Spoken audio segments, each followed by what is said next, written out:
brand new day, a brand new week. Good morning and welcome to Morning Breeze on Kwararafa Television. Of course, it has been a very long week and we have a lot of stories for you this morning. I am Fomit Desmond and I welcome you on today's edition of the program. Mr. Thomas, good morning. Good morning. Yes. We are back again. We're back again. Yeah. With a lot of stories Yes. hanging on. And It was a well-loaded weekend. I can say that again. From Falcons to Yes, elections in elections, Osun yeah. and other activities that actually went through the weekend. It Mm. was an amazing one. But what it is, we just have to see how we applaud and bring meaning to the leading story. And we must say congratulations to the Lioness. I'm talking about the Cameroon team, the Falcons. They were able to put down Malawi at final. So they won. They did very well. To some football enthusiasts, they were thinking that it would take them to penalty, but it did not go anywhere. Before second half, they were already leading with 2 goals, and that was amazing. So that's a good one. But for Nigerian team, they have also gone back to discuss. They've come back to their drawing board to say we've actually lost, but we will still see how we'll fall back to our position. You know, sometimes it's not about the losing, it's how you look at You handle it. you handle it. Yes, yes. Just like you said the other time, that a lot of review, a lot of structure need to be reformed and put in place. Now let's look at what is leading on our paper quickly. All the papers are leading with Osun election. You know, it was a wonderful one. We've been tracking, we've been talking about Osun elections, and Saturday was the final day where decisions were finally made and the winner emerged. And we must say congratulations to Adeleke for coming out as the governor after a very tense exercise, because a month to the election, we already had funny stories about Osun State, from arresting innocent people, the killings that were playing out there, and all sort of story, the account being blocked, but at the end of it all, here we are. So we'll be looking straight at what Daily Trust have for us. How Osun election was won, lost. So, Mr. Thomas, you give meaning to this very leading story. What is it all about? What is this story telling us about now? Go ahead. Thank you very much. This story chronicles the whole entire Osun election, the exercise, the entirety, and it talked about how Governor Adeleke navigated all the storms ahead of him, and until finally he conquered. Yeah, you know, it started with, Adeleke was in the PDP when PDP crisis became so deep, the Turaki faction and the Wike faction, and it was time for him to at least be on the ballot, and the fate of the party was not really visible. He opted to go for the APC. The party members in that state blocked him. You know, and remaining in the PDP, he would not be on the ballot because obviously at the moment, as at the time, the PDP were really was in a bad, or would I say, in a deep crisis. So Adeleke had to opt for Accord party, and when he went to Accord, problem met him in Accord. You know, the registration issue came when they were talking that Accord was not even eligible to be on INEC portal. No, INEC should delete Accord and other parties. Yes, that's right. And they said that because Accord had never won any election, and the defense then was the defense Accord put then they put this election, this Osun election, as off-cycle election that Accord could eventually win, and this had happened. So the story went on to talk about other chances that were created for, what do you call it, for Adeleke.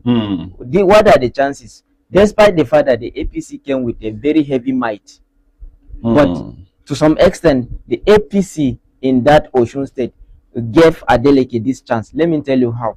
The candidate that is on the ballot is not even the preferred candidate. There was a deputy governor. You know, Adeleke defeated an incumbent APC governor then. So his deputy contested. And he was a preferred candidate. But do you know what? They disqualified him. They did not even allow him to even there is a level at which you are screened and passed, then allowed to contest the primaries, and then you lose. No, this one they disqualified him, and host of many other party candidates were disqualified for obvious reasons. These people did not leave the APC. They remain in the APC, but they work against the APC candidate.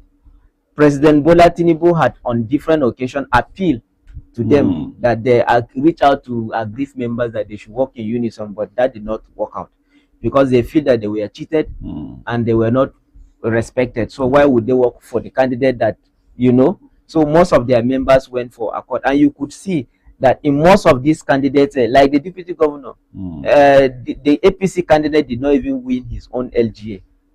That's right. You understand? It's a sign that they were aggrieved. That is another chance. Davido's factor is also there. Yes, Davido's factor is there. His nephew, Davido, is a young musician, well known and well loved. Yeah, and he played the youth factor. He played the youth factor. Almost all the youth groups that have something to do, like the youth groups, youth leaders that can influence decisions in Osun State, we are siding with Davido. I think it's not just because of the election. Davido must have the relationship. They have a very good relationship. Quickly, Adeleke's family is one of the richest families in Osun State.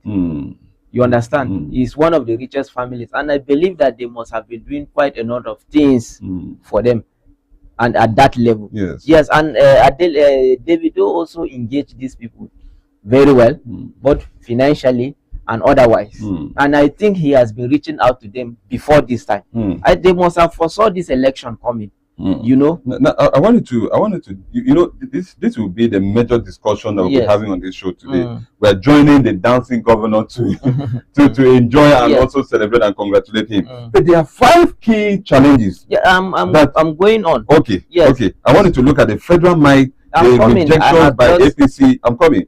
Withdrawal, local government allocations, EFCC account freeze, supporters arrest. These are 5 things that I wanted to look at. And I had taken you before time. I've discussed pre-election, pre-primaries, and I'm telling you why even the APC itself had issues before this one. This federal might allocation freezing, it's just built up to the election. But the foundation I'm laying, they are the fundamental issues that weaken even the APC themselves.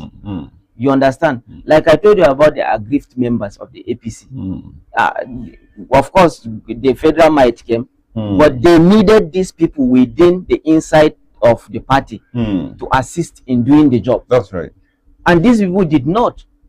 So that is another major factor.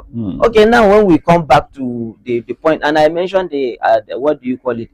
The Davido's factor. The Davido's factor. It also played out. You could see throughout the day of that election, Davido was tweeting till midnight. Yes. He was tweeting, and they were giving him update. And Davido's Twitter account is very powerful.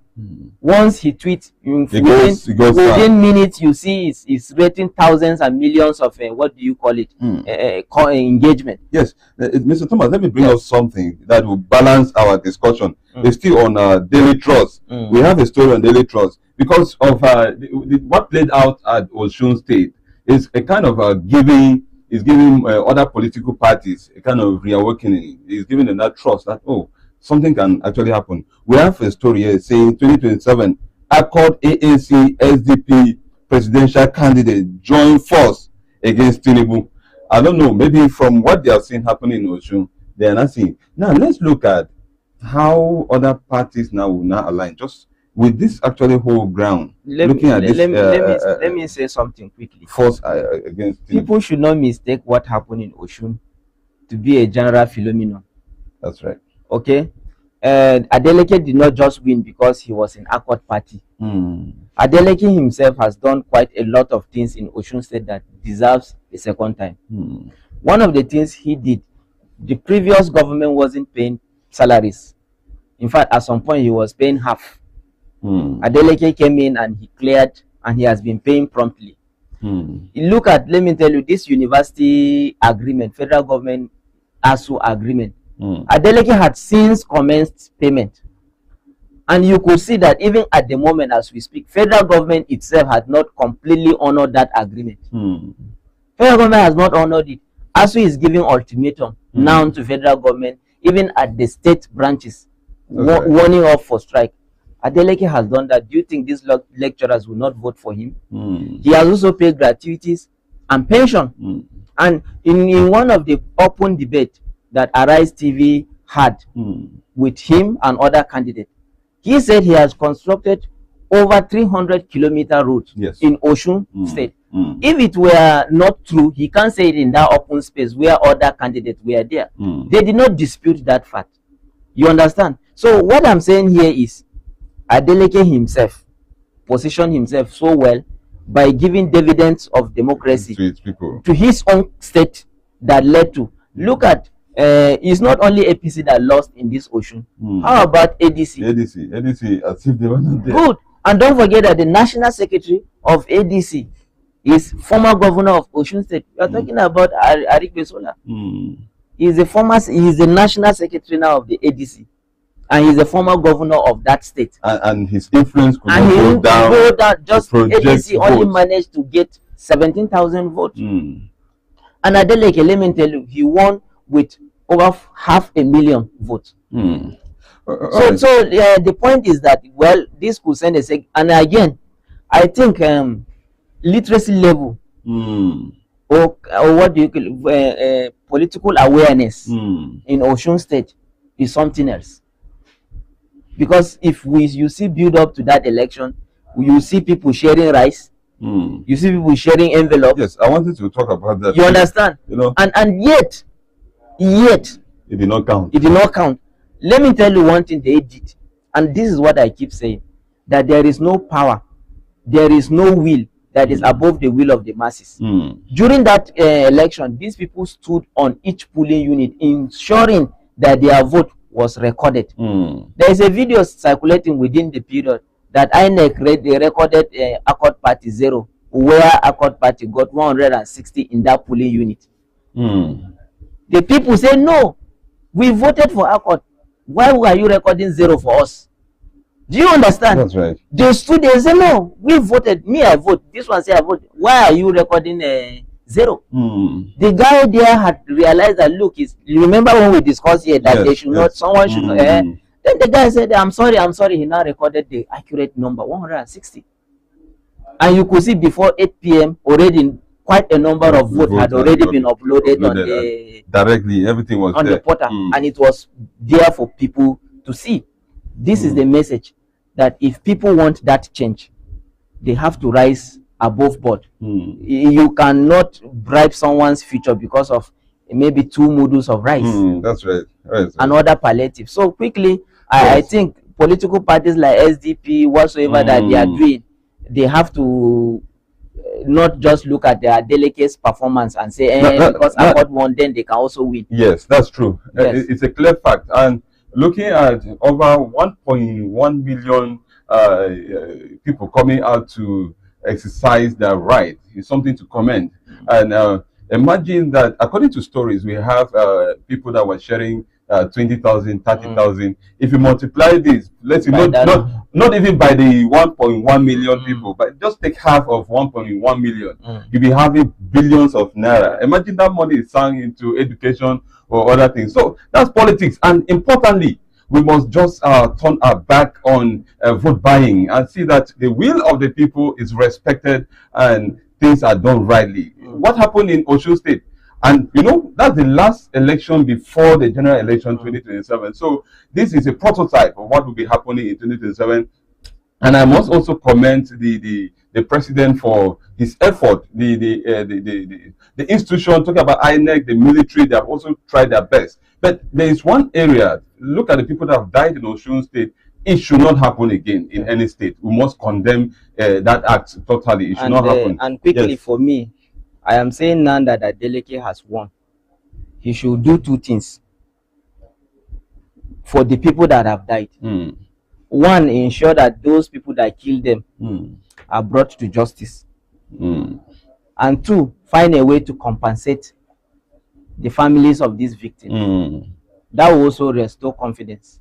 You understand? some of these people that died, they are possibly maybe breadwinners in their family. Now they are gone. All right, because of time, we'll just stay here and let me take this as the last part of this paper review. This one is coming from Taraba State. Taraba State government activate flood evacuation relocation plan across vulnerable communities. This is a kind of letting us know that this is just a period, and a lot of sensitization has been on concerning floods. Please, if you know that you're staying where it is not correct, you should just do yourself a favor. Don't wait for government to come in. Please do yourself a favor. All right, we'll be going for a break, and we'll come back. We'll be speaking with our guests, and we'll be looking at transforming primary health care in Taraba, the achievement, the impact, and the challenges. Then we'll look at how the road ahead will look like. We have with us very close in the studio Dr. Tukura Nuhu, who happens to be the Executive Secretary, Taraba State Primary Healthcare Development Agency. He will be speaking to us about the transformation of primary healthcare in Taraba State. Please stay with us as we come back with the discussion.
This is Kwararafa Television.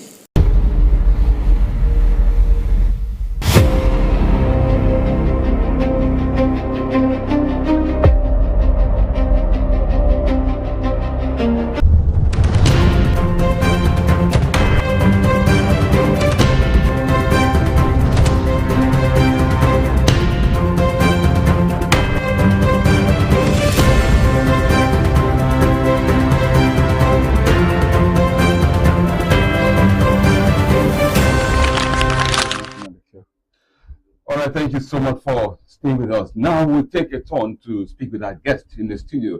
We'll be looking at transforming primary healthcare in Taraba State. And importantly, we'll look at the achievement, the impact, and we'll also look at the challenges and the way ahead. What is playing out there? What do we expect? And what should we do? And to help us understand better, we have with us in the studio Dr. Tukura Nuhu Nigwa, who happens to be the Executive Secretary of Taraba State Primary Healthcare Development Agency. Good to have you on the show, sir. Thank you, my brother. It's good to be here. Yeah, and, welcome, Doctor. Happy to be here. Your studio is wonderful. Oh, thank you. Thank you, Doctor. Thank you, my brother. Yes. Yes. I must confess, you look good. Thank you. You are looking wonderful too. Thank Yes. you. I would have loved to bring you what happened in your show. I don't know whether you followed it off on a soft pad. Well, yes, I do follow political happenings in the country. So, can you say the democracy has been observed and respected as far as Osun election is? No? Before we go to the crux of our discussion. well, I think the election has come and gone, and the winner has emerged through electoral process. So, we believe that the voice of the people of Osun have spoken. So, all we as a Nigerian wish the governor-elect, who is is a sitting governor, I wish him the best. And also, as he has said, let him lead by example. That is my advice to him. Thank you. All right. Yes. Thank you so much. Yeah. Thank you. All right. Let's go straight to what we have today. But before we go deep into it, I wanted to speak to us about the core mandate of Primary Healthcare Development Agency. What is the agency known for, or what on what ground, or what are the basic activities of Primary Healthcare Development Agency. Speak to us about that.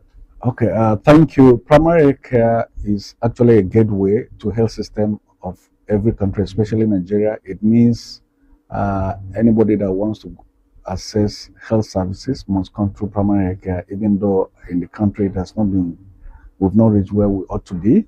So the gateway to health system in the country is through primary health care. And for us in Taraba State, the agency was established in 2016.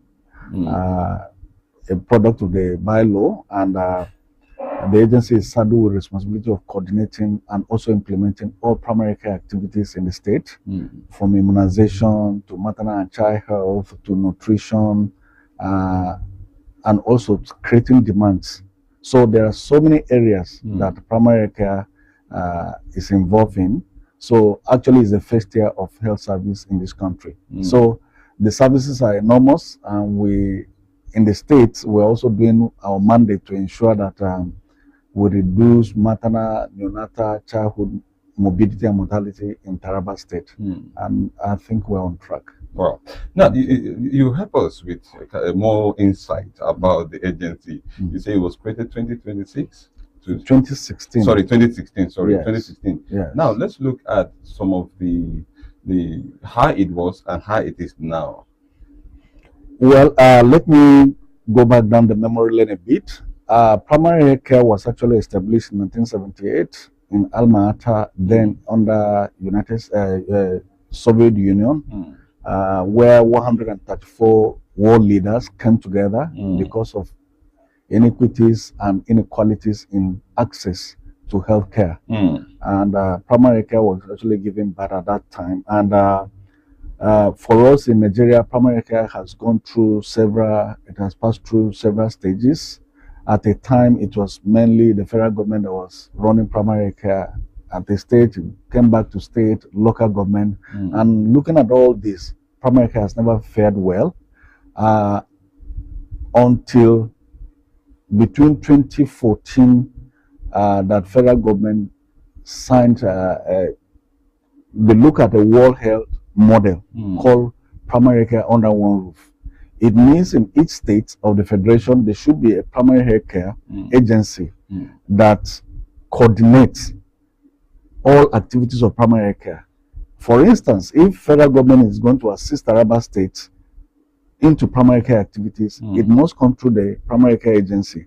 And the funding coming from the state will come through the agency, from the local government, development partners, so that we don't duplicate activities and we maximize impact of services that we give to our people. So it is a product of the act. And I will tell you, not because I'm the executive secretary, primary care has moved away from what it used to be in the past to what it is now. And I will tell you, a lot have happened in primary care, and a lot is still happening. Okay. Yes. You're just taking us to what we want to hear from you. Yes. A lot has happened. Yes. A lot has happened. Some of us have seen it, and some are going to see it today, or they're going to hear about it today. Now, can you take us through some of those reforms that has actually come in, that has bettered the primary health care? Or speak to us about the reforms or some of those things, those achievements that has actually bettered the primary health care agency. Okay, first and foremost, Taraba State, we have 16 local governments and 168 political wards. We also have 957 functional primary care facilities spread across nooks and crannies of Taraba State. And the health system we operate is called World Health System, political ward, World Health System, where each political ward, there must be a primary health care center that the services that is offered in that center, there should be a minimum package of care that is being offered in those centers. And it was signed by it was signed by former President Goodluck Jonathan in 2014, and that gave back to Basic Care Provision Fund. And looking at in Taraba State, it means in each political you have that one primary care center that if you go there wherever you are in this country, not only in Taraba State, you have a minimum package in terms of human resource for health. If you go there, you should be able to see certain cadres of staff working in those facilities. Two, you should, in terms of infrastructure, those infrastructure should be of national standard. There should be a minimum for it. and also in terms of provision of equipment and commodities. So for us in Taraba State, I will start by appreciating the present administration of Dr. Obukefas, the current governor of Taraba State. Under infrastructure, we are having 113 of those 168 primary care centers, which we call PACC. 113. Yes, 113. In fact, there is no local government. The minimum local government has should be around 5, 6. So some have 8, some have 9, depending on the number of wards they have. So in the state, we have 113 that are undergoing revitalization, and we have been moving them from, they are being revitalized from level 1 to level 2. What does that level 2 means for average people outside there to know? It means if you visit those facilities should be able to have perimeter fencing because of security and also to avoid encroachment into government land. 2, restructure of the main clinics where you have consulting rooms, you have convenience for both staff and the patients and patients' relatives, and also you have motorized borehole water supply system in the facilities. Should be a tap water running to 24/7, and also provision of light. Before now, if you go to most of our facilities, knowing that Taraba State, most of our local governments, especially in the central part, we're not connected to national grid, and most of our facilities don't have light. But with this package, all those facilities have solar provision for 5 kVA solar light, and you have 24-hour light supply in those areas. So as I speak, over 80 of those facilities have been completed, and we didn't even stop provision of services in those facilities. The services are ongoing in those facilities, over 80%. So we expect that in the next few days or few weeks to come, all those facilities should have been completed 100%. So this is area of infrastructure. And we also have, apart from this item, the things I've listed, you also have staff quarters built in all those facilities.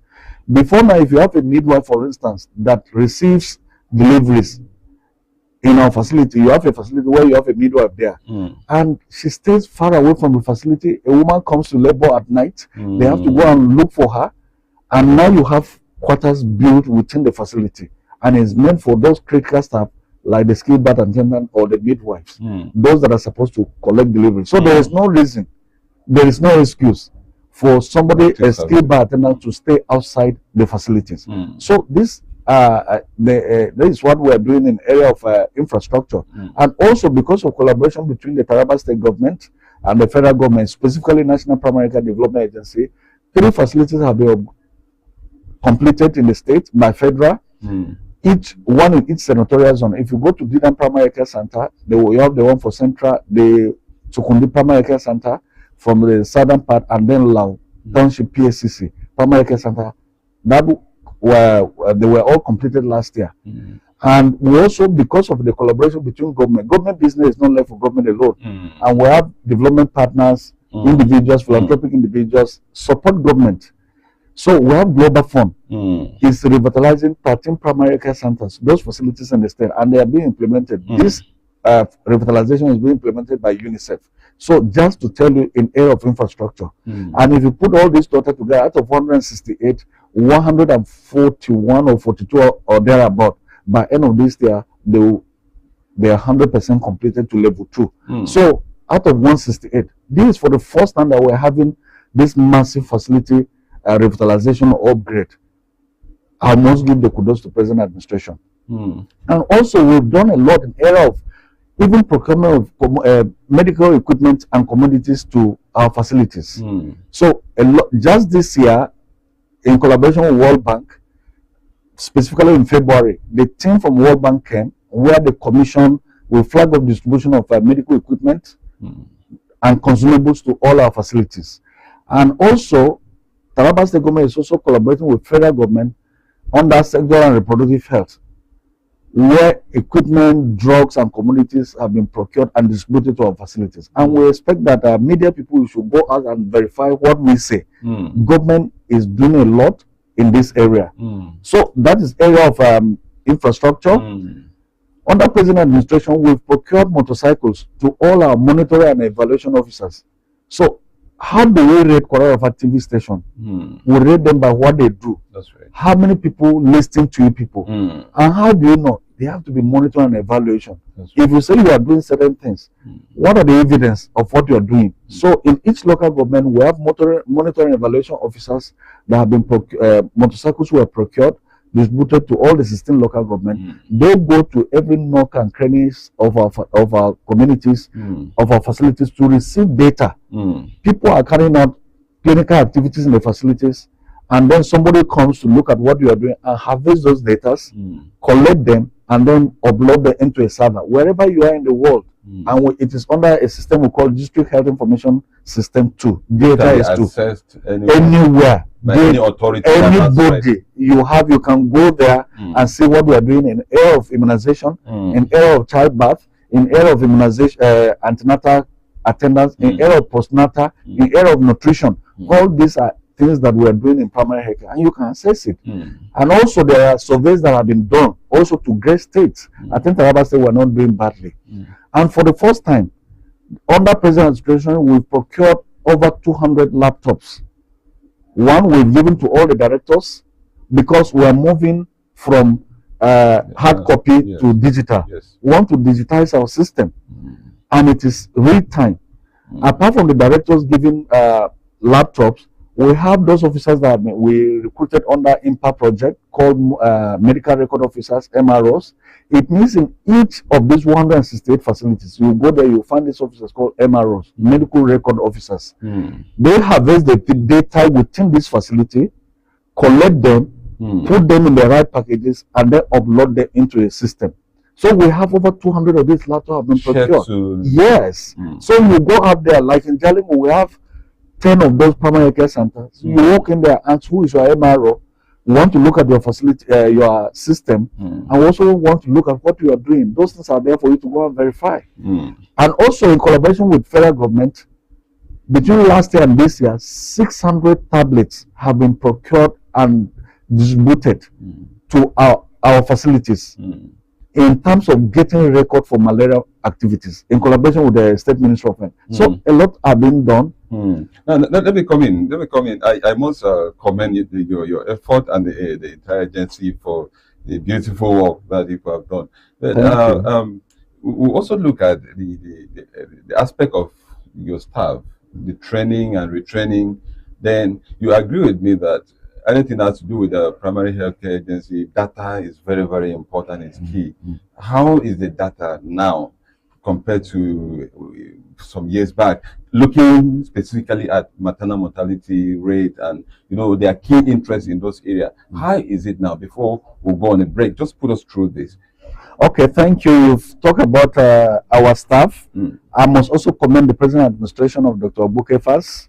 Under his watch, you can testify as a media person. Government is a continuum. In the last administration, there was that MOU that was signed between Taraba State and Gavi. Gavi is Global Alliance on Vaccine and Immunization. There were 8 states that signed the MOU, which Taraba State happened to be one of them. And in that MOU, there are 450 community health extension workers that were supposed to have been engaged by last administration, which was not done. And I will commend the present administration. It is under the watch of present administration that Dr. Bukefas gave an approval, and those staff were engaged by government. They are now enjoying, they're into payroll of government service. So they are spread across the nooks and crannies of our states in all our facilities. And also 336 emergency medical ambulance services staff. There are staff that have been employed as riders and also nurses, emergency nurses, nurses that are employed to handle emergency cases, and our choose that we man those, that we use those facilities. And let me use this. Let me say this. The state government procured pentacycle ambulance distributed to all the local government, the 16 local governments. And what is the idea of the local government? It has been found that getting access to our facilities, either in terms of distance, is contributing to the maternal mortality you've mentioned, is contributing to the neonatal mortality, is contributing to the infant and even childhood mortality you have mentioned. So how do we bridge that gap? The government thought it wise. They procured this motorcycle ambulance, engaged staff that are going to work in those ambulance, and so that in every part of the local government where you have emergency cases, there are telephone numbers that are outside there. You will just die, and in no distance time you see those people are there. They will convey those cases to the hospital, and by so doing, we are bringing the mortality down. So that is area of human resource for health. As I speak, His Excellency has also given approval for employment of 480 community-based health workers, and the process is ongoing. In fact, by today, we are putting the advertisement up for Tarabians to apply. Those that are qualified to apply, they should apply. And I hope in the next 3 weeks or a month or so, they are going to be engaged. So, that is to tell you, if you have facilities that have been remodeled, restructured, revitalized, upgraded, and the facility alone cannot bring down this maternal mortality, you need the qualified manpower to be there to man those things. That is why the government of the day is not playing with issue of recruitment and also the training you've mentioned, you've talked about. As I speak, I think there are some of our staff, the political class, the civil servants, senior civil servant, they're in charge here as we speak. The first batch have finished their training, and we've had series of trainings in the state. So training of the existing staff is key. The world is fast changing. That's right. So you need to train the staff so that they will also be in tune with the changing world. So in terms of human resource for us in primary care, the present administration is doing a lot, and we must commend the present administration. And also we talk about training. The training is not only to for the government alone.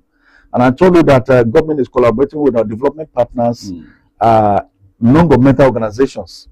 As we speak, there is a trend that is ongoing in primary care. We call it quality of care between Taraba State government and federal government, National Primary Care Development Agency. So you want to, if you move to a facility, you want to look at the quality of services they are rendering. That's right. So it is not about having the staff around, having the equipment, having the commodities, having the infrastructure. What about the quality of services they are rendering? By rendering quality of services, this maternal mortality and infant mortality you've mentioned about, they will go down. Yes. Are we there? I can tell you, in terms of our immunization coverage, that is to tell you the impact of what we are doing.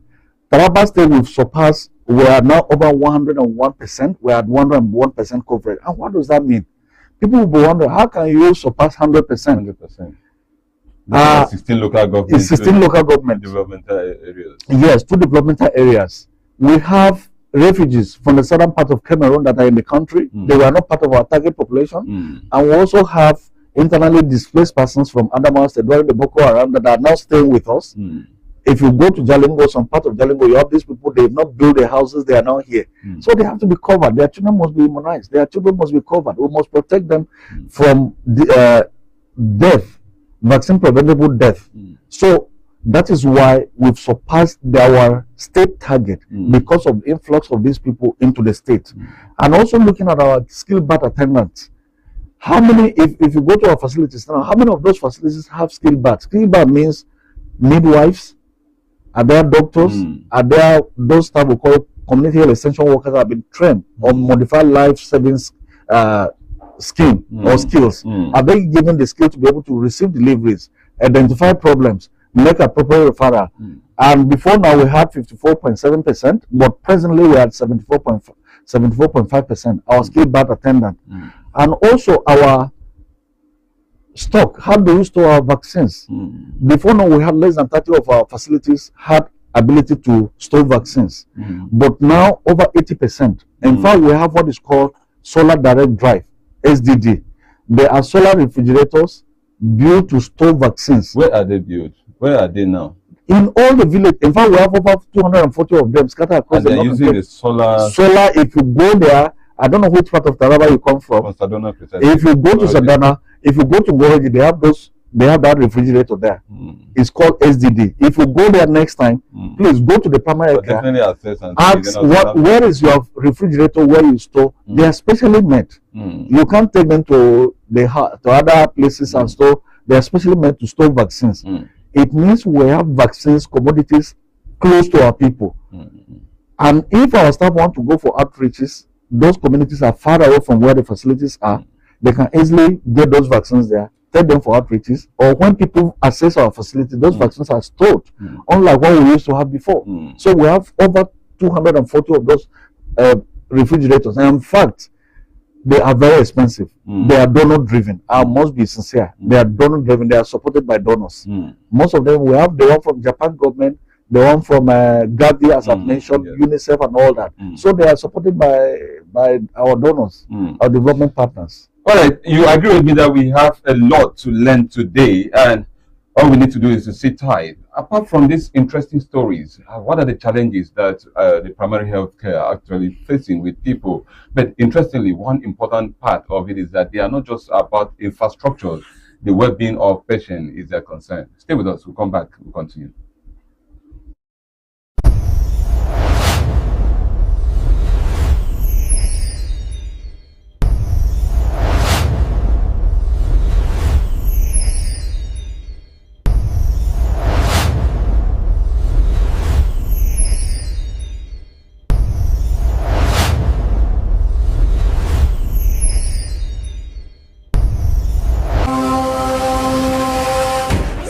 System hacking robot.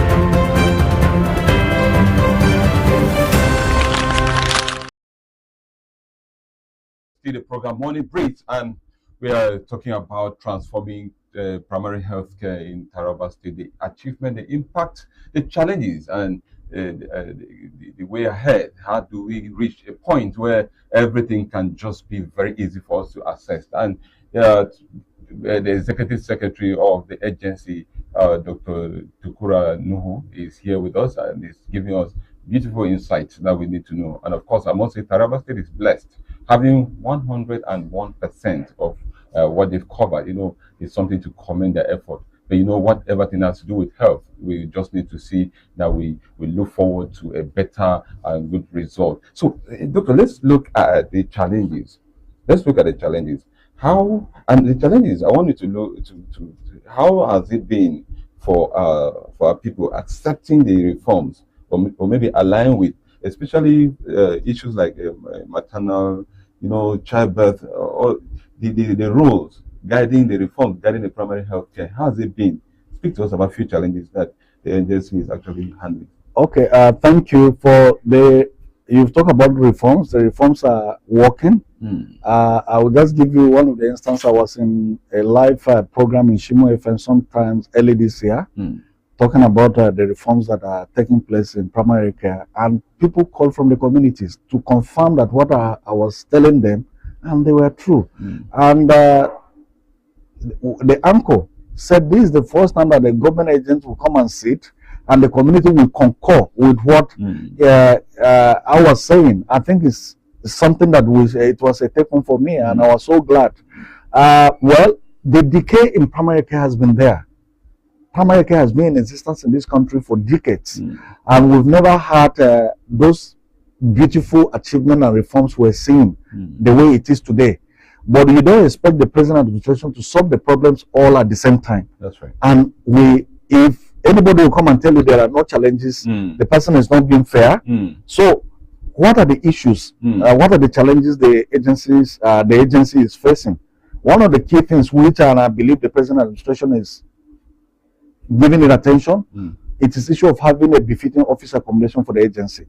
Because we have a scoring system across the state, across the country, where people come from the national to assess each state whether they have standalone office accommodation. And Taraba State will be scoring 0 because we are staying under Taraba AIDS Control Agency TACA office. That is where we're staying. It's not, the agency has no office accommodation for ourselves. That is number one challenge. And then another challenge is issue of counterpart funding. Counterpart funding. Yes, and I believe that the present administration is also doing it, because I've seen an approval that His Excellency has given for primary care, for Minister of Health, for the Honorable Commissioner of Health to handle those area of counterpart funding. I think it's key. You have partners already. Partners will not just bring their funding to a state. That's right. Without government taking the driver's seat. Government has to take ownership, and we've been doing that. But there are things you must bring on board. Believe you me, we have to, for instance, at the moment, the one for family planning there is a United Nations Population Fund. There is a counterpart called matching fund, ratio 1:1. We've written to His Excellency, and I believe you me, I believe he's getting His Excellency attention as we speak. And we also have counterpart funding from UNICEF, nutrition fund. It's called also matching fund, ratio 1:1. So work has been done in that place, but all we are saying, let government take proactive to, there are low-hanging fruits that state can capitalize on it and bridge those financial gaps or implementation gaps or those activities that we're supposed to do. So that is 2. And then 3, I've said about employment of civil servant into healthcare, into primary healthcare. But are they enough? I told you we have 957 primary care facilities in the states. Do we have enough staff in those facilities? No. That is why some of those facilities you go, you don't have enough staff there. But that does not mean the government of the day is not doing enough. I've told you, as we speak, we have an approval to engage 480. So these are challenges, and we should also know that there is a Jackpot syndrome in the country. That's right. Commonly called Jackpot syndrome, where you have expat leaving the country for greener pasture. Taraba State is not an exemption. So, and we appeal that these are things that government should look into for us to be able to meet our target, to be able to bring this maternal mortality you've mentioned. And let me state, what is that maternal mortality? It means death of women of childbearing age or pregnancy-related death. And pregnancy is not a death sentence. Pregnancy is a blessing. But it has been found. I will give you an instance. For instance, in Norway, if 100 women become pregnant, they will carry that pregnancy to delivery, and believe me, you have only one that will die out of the 100,000. But in Nigeria, the national average is 512 out of 100,000 women live birth. But in the north, where Taraba State belongs, our average is more than 1,500 women that will die out of the 100,000. I'm telling you a climb where you only have one out of 100,000. But in Nigeria, especially in the north, you have 1,500, over 1,500 will die because of pregnancy. So what do we do to reduce this? That is where His Excellency is coming in. 1, you must improve the infrastructure. 2, you must engage the right human resource for health, the staff that will man those things. 3, you must provide equipment, consumables, drugs to those facilities. You must provide mobility to be able, those emergencies I told you, and there is an agency that is saddled with that responsibility. It is called TASEMSAS, Taraba State Emergency Ambulance Services System also. So we have the agency in the state. Are they accessible? Yes, they are accessible. In fact, their office is domiciled in the stadium, the Jolly Yame Stadium. So they have an office there. All right, Doctor, in few seconds, our time is already here, and we just have to use it well. In few seconds, is there a target within a stipulated time that the primary healthcare is looking at from now? That at this time we want to reduce this, at this time before this year, before this. Is there any target ahead of your agency to see that something is being? Yes, we have target, but the target is not as if the way you are looking at it. For instance, we have, by end of the year, we want our immunization coverage, and this immunization, these vaccines, there are so many of them. You have the one that is called BCG. It is the one that is given immediately after birth or the first 24 hours after birth to protect the child against tuberculosis. So we have a target. Each of these vaccines, and I will give you an instance. There was a vaccine that was introduced in 2023 when the president's administration came in, specifically around October 2023, called human papillomavirus vaccine. And that human papillomavirus is a virus that has been found to cause 80 to 90% of cervical cancer. Cervical cancer is the second most common cancer in women in this part of the globe, so sub-Saharan Africa, after breast cancer. And over 8,000 of our women die every year. And over 12,000 of our women get this cancer every year. And it's sexually transmitted. It can be prevented by giving that a shot of vaccine. Taraba State became first. We got the support from the state government, from Dr. Abuke for his administration, and Taraba State we had 78% coverage during that initiation. And we also have this year measles rubella vaccine. So your target goes in line with each of those vaccines. Wow, that's so it's not as if it's just a one target, one stone that fits all. One thing that one target for BCG will go for hemopapilloma. No, you address it as it comes. Yes, and they have each of them have their own target. There are things that I'm not be able to explain here, but we have target, and we are hitting our target with the support from government and development partners, even though the support is not well with what we expect. All right, Doctor, in a few seconds, what will be your message to Tarabans now? My message to Tarabans is to give the government support, so that the government should be able to succeed. If government succeeds, it is we, the people of Taraba State, we are the number one beneficiaries. And also, let me use this opportunity to call on our parents. These government facilities have been built. They are built for our people. Let our people go and take the advantage of those facilities. A lot of things are happening, and if there are issues, we have grievance address mechanism in place. If you have issues, speak up. There are people on ground to be able to address your issues. So, and we must protect those facilities that have been provided by the government. It is we, not the government. Who are the government? We are the government. So, thank you for this opportunity to be here. All right, thank you so much, Dr.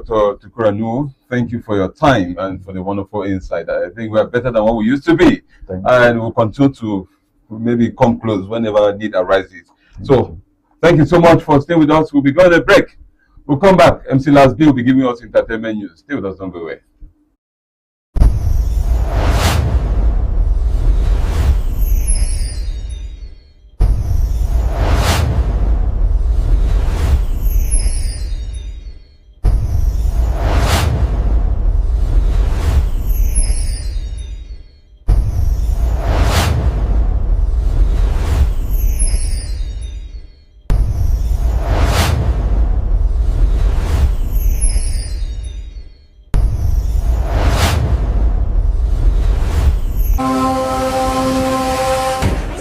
System hacking robot.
Good morning, viewers, and welcome to the entertainment segment of the show, where we bring you the latest happenings from the celebrity moment. I am MC Last B, and here are the stories making waves in the world of entertainment. Bad energy as Diaso speaks after tear gas incident during the all-white party. Big Brother Naija Season 11 Kamsi becomes third housemate to be evicted. Awilo Longomba is back. First up, what's supposed to be a celebration in Taraba reportedly turned into an unexpected disruption. Nigerian entertainer and music producer Diaso says his performance at an all-white party in Okari, LGA of Taraba State was disrupted after someone allegedly sprayed tear gas at the venue.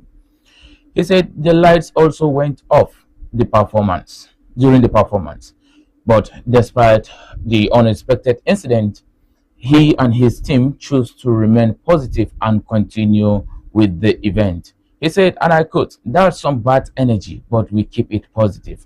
Despite an unexpected disruption, they also chose positivity instead of allowing the incident to ruin the celebration. When unexpected problems happen, staying calm and positive can prevent a difficult situation from becoming worse. Kudos to Diaso, aka Taraba Person. Now, from bad energy to Big Brother Niger House, another housemate has said goodbye to Show Yourself House. That is to say, bye bye to 160 million plus SUV. Kamsi has become the third housemate to leave the ongoing Big Brother Niger Season 11 Show Yourself edition. She was evicted during Sunday night's eviction after the Show Yourself among the 16 housemates nominated for possible eviction. The competition is getting tougher as housemates continue to battle for survival and the ultimate prize. In reality TV, popularity, strategy, and public support can make the difference. And now a legendary African sound is making a fresh return for a new generation.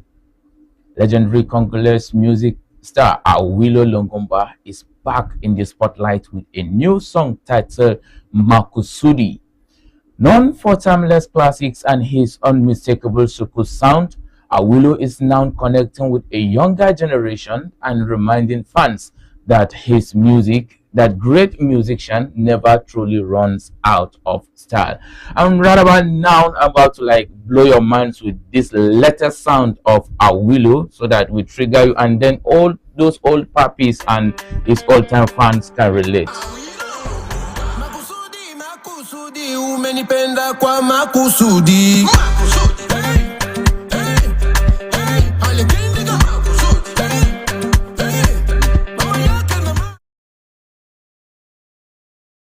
The return of Awilo shows that musical legends can always find a new audience.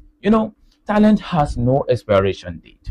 When music is good, every generation can dance to it. Moving on, Omale is opening up about a personal habit and his struggle to change it. Afrobeat star Omale says he has stopped forcing himself to quit smoking after several unsuccessful attempts. Speaking on a podcast, he explained that he enjoys smoking and described it as something that gives him what he called artificial happiness and a feeling of rebellion. He said, and I quote, "I try to stop. I force myself, but it can't work." So Omale is being open about his personal struggles, although his comments do not make smoking safe or advisable. Personal choices have consequences, and struggling with a habit is a reason to seek healthier support, not to give up on change. Now, Tenny has brought some humor to Burna Boy's latest adventure. Tenny jokingly called out Burna Boy after he jumped into the ocean, questioning why would he take such a risky stunt when they are yet to make a song together. She humorously imagined a shark attack and reminded Burna Boy that their long-awaited collaboration is still pending. She said, and I quote, "Me and you never do song." Tenny turned Burna Boy's risky ocean stunt into a playful reminder that fans are still waiting for their collaboration. Sometimes humor is the best way to express concern while keeping things entertaining. And finally, a music industry controversy is getting louder as Dapper Dam responds to allegations from 3 artists. Music executive Dapper Dam has denied allegations made by Sheyi Vibes, Charlie Poppy, and T.I. Blaze concerning their contract, payment, and business dealings.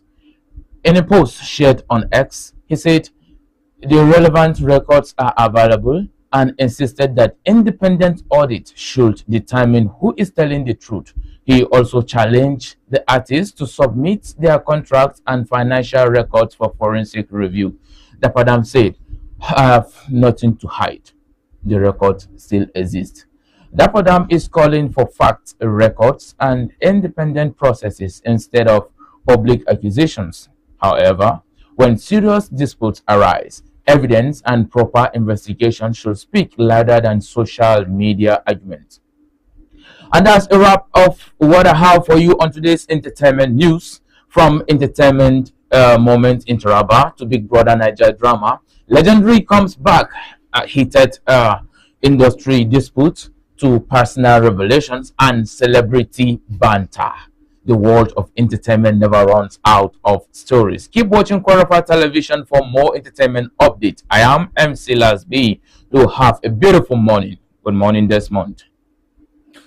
All right, good morning, MC Lasby, and thank you so much for the entertainment news. On behalf of the entire team, we say thank you, and trust me, you have a good week ahead to enjoy.